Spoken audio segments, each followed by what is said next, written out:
Because you said that was the top issue for you. For our criminal justice system. Ellie, I want to turn to you about reproductive rights because you said that was the top issue for you outside of gun violence because of your 2 young children as well as the economy.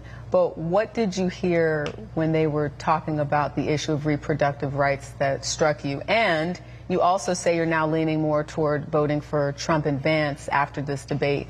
Before this debate started, you said you weren't sure.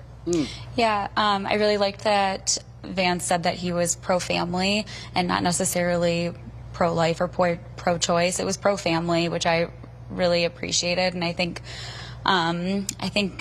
you have to take a lot of considerations into account when talking about abortion, and there's a lot to consider, a lot of medical factors, no matter at what stage of your pregnancy. So it's a hard one to decide for me on that one because I don't think that there was still a clear answer on what his opinion was or what their opinion will be.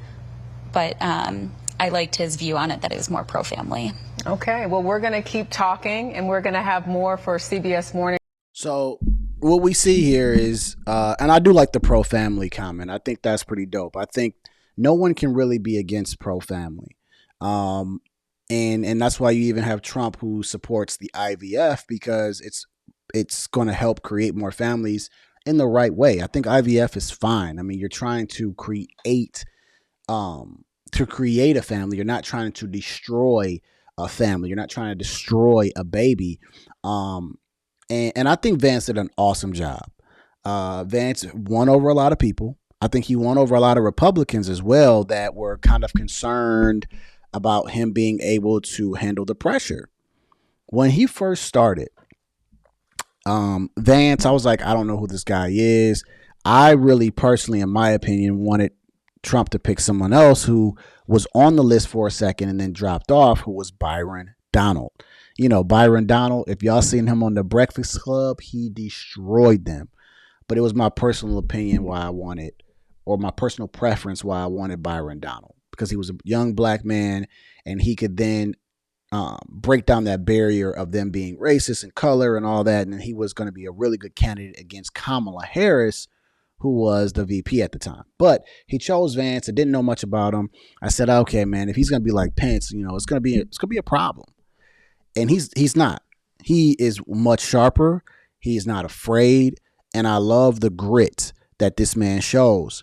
This man has sat down with, you know, CNN, I think it was CBS or ABC, and another news station 2 times in a month in one room and just had them coming in and coming out and answering tough questions. He's not afraid of the spotlight.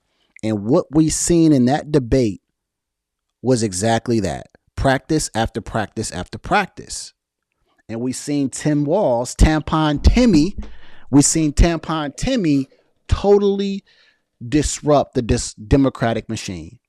They didn't like that part in the Democratic machine. And so what they're doing to Tampon Timmy is they're trying to destroy him, I think, politically. I think the left is trying to destroy him and put him as the pawn piece to pretty much, you know, say this is why we failed. And so Tampon Tim has not been doing interviews. They've been hiding him under a rock. And he gets in front of the public and he looks dazed and confused. So I think J.D. Vance is a good running mate for Trump. And I think this also makes us understand the decision making that Trump has done, right? He chose a good vice president. Kamala Harris has also made another mistake. Sensational. She's made another mistake, which was not choosing, right? Not choosing to go with Josh Shapiro. That was the obvious pick. That would have been better for her campaign. But I get the discrepancies there. I get it. But that's the problem with running on identity politics, right? Because now you put yourself into a corner. Their entire campaign is a freaking mess. The only real traction that campaign on the Kamala Harris side has gotten was they raised a bunch of money. And guess what happened? After they raised a bunch of money and it was all this this honeymoon phase, this infatuation with her, it fizzed out like a Coca-Cola pop bottle that's been sitting for a long time. And all of a sudden, she couldn't answer questions. They were hiding her.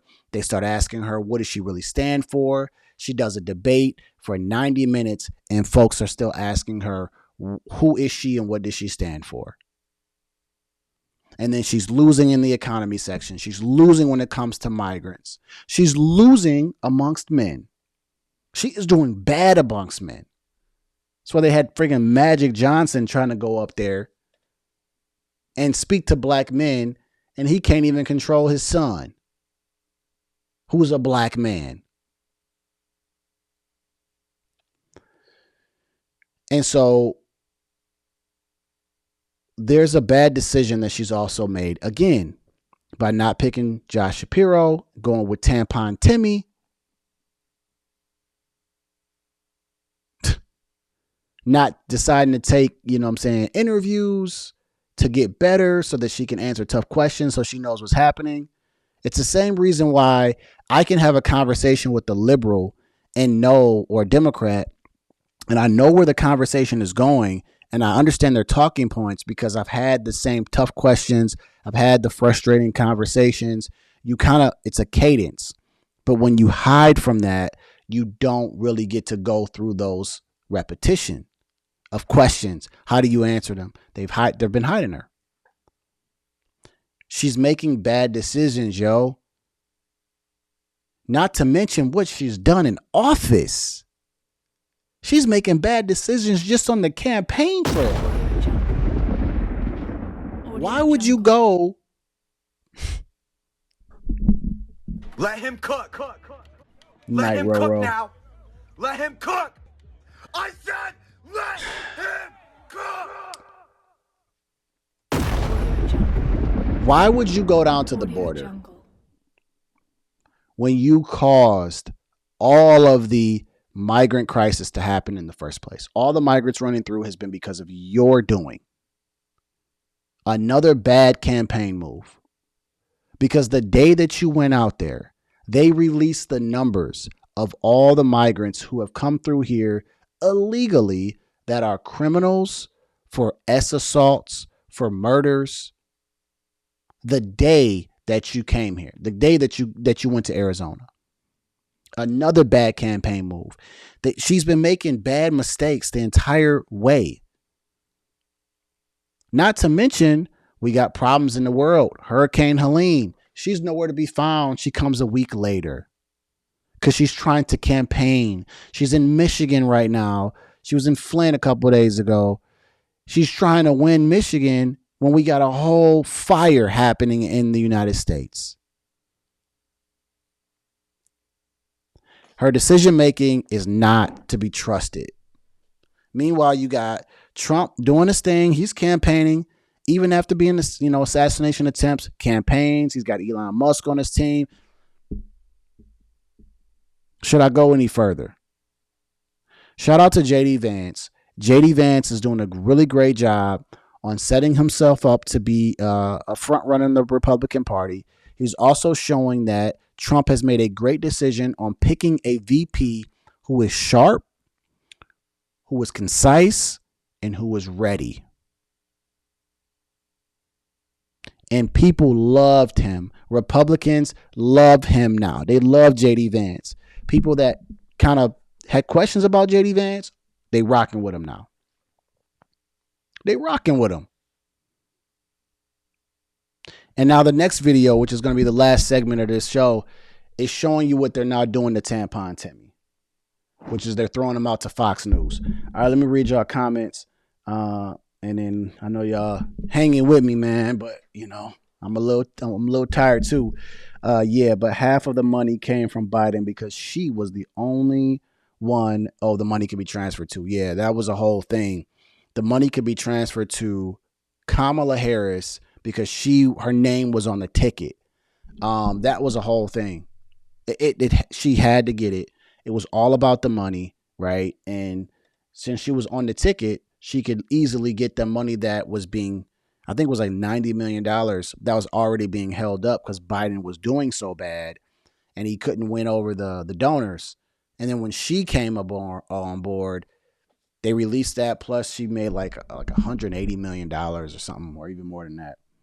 But what does all that mean now? You know what I'm saying? Alta says with IVF, it depends on facilities. Some of the facilities fertilize a bunch of eggs, but they don't implant them. They don't implant them all, those babies. That's why profile takes issue.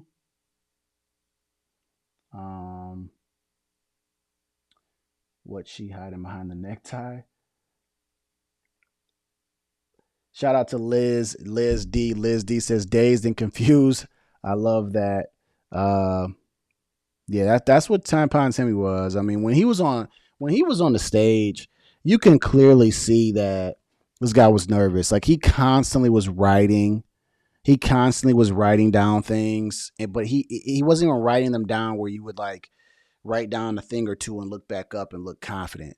He literally had his head in the paper and was waiting for the question to be over to look up. Like he did bad.